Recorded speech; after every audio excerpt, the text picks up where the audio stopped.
Bem-vindos à nossa aula Conector REST. Nessa aula a gente vai entender um pouco mais de como funcionam os parâmetros e fazer uma construção de um módulo de conector REST. O que são os parâmetros? Os parâmetros de um módulo é o que define o que você quer de informação dentro desse servidor ou desse serviço. Nesse exemplo que a gente está utilizando um post, nós temos as informações de protocolo, nós temos as informações do servidor, do caminho, e aqui em laranja a gente tem o User ID, que ele é o parâmetro. Então, nós podemos criar parâmetros de informação que são variáveis. Essas variáveis elas vão sofrer mudanças de acordo com o tipo de informação que a gente está querendo buscar. Então aqui a gente tem um exemplo de parâmetro.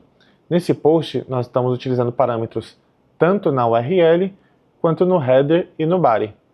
Aqui na URL, vocês podem ver que a gente está colocando um parâmetro, que é depois desse user, 67345. A gente está querendo pegar esse ID de usuário específico.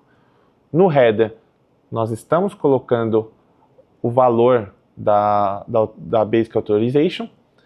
E no body, nós estamos colocando os valores das chaves desse body.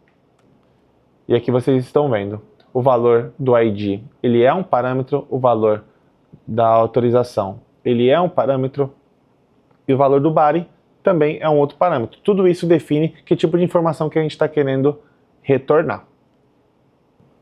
E aqui a gente tem duas opções. A gente tem a opção 1, que é buscar parâmetro por parâmetro, ou a opção 2, que a gente está utilizando um body para buscar essa informação. Nós temos três tipos de dados. O primeiro são as variáveis, que elas são informações que nós colocamos em tempo de execução e nós podemos moldá-las de acordo com a necessidade de informação que nós queremos obter. O segundo tipo são dados de execução. Eles basicamente são os retornos das requisições que nós fazemos para dentro dos servidores ou dos serviços. E também temos amostras, que são dados que nós usamos para testes na hora da execução de alguma conexão ou de algum fluxo. Então aqui a gente tem um pouco da passagem dos parâmetros durante um fluxo. Nessa primeira etapa nós inserimos apenas as variáveis que nós queremos colocar. Após isso nós temos os eventos desse gatilho, então ele vai retornar nessa segunda caixinha tanto as informações das variáveis que nós inputamos dentro do fluxo, quanto os eventos do gatilho, né? Se a gente receber um body através de um webhook ou de um API Gateway, a gente já vai ter essa informação retornando nessa segunda caixa. Depois disso, nós temos o acesso ao primeiro módulo, ao primeiro sistema, e também conseguimos ter este retorno. Então tudo isso são parâmetros que nós adquirimos ao longo da execução desse fluxo. Por fim, nós temos todas essas informações podendo ser colocadas nesse último sistema, né, nesse último servidor, que vai se conectar com o sistema externo, né, via API ou com um banco de dados, enfim, qualquer coisa. E dentro dessas variáveis, nós temos dois tipos de variáveis. As variáveis de fluxo, que são informações que são obtidas e usadas apenas dentro do fluxo, e uma variável de integração, que ela pode ser utilizada por diversos fluxos que estão na mesma integração.